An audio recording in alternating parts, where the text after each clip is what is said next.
মধ্যপ্রাচ্যের যুদ্ধের আবহে ভবিষ্যতের কথা ভেবে প্রধানমন্ত্রী নরেন্দ্র মোদী জ্বালানি তেল সাশ্রয়ের কথা বলেছেন, আর রাজ্যে এর ফল হলো ঠিক উল্টো।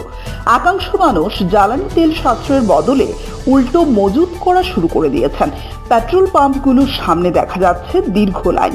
এদিকে রাজ্যে পেট্রোলের দাম প্রতি লিটার 3 টাকা 4 পয়সা এবং ডিজেল প্রতি লিটার 2 টাকা 51 পয়সা বৃদ্ধি হয়েছে।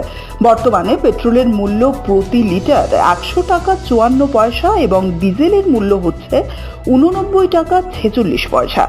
সরকারের পক্ষ থেকে জ্বালানি তেলের সংকট নেই বলা হলেও একাংশ মানুষ ভবিষ্যতে সংকটের আশঙ্কায় মজুত করার জন্য তৎপর হয়ে উঠেছেন।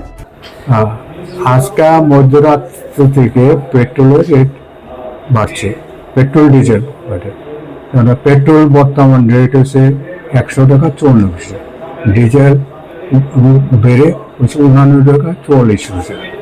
পেট্রোল আগে ছিল 97 টাকা 50, তাহলে 3 টাকা 4 পয়সা বাড়ছে পেট্রোল। আর ডিজেল ছিল 83 টাকা 53 আগের, তো এটা বেড়ে হচ্ছে 2 টাকা 51 পয়সা। পেট্রোল কত বেড়েছে? 3 টাকা 4 পয়সা। আর ডিজেল 2 টাকা 91 পয়সা।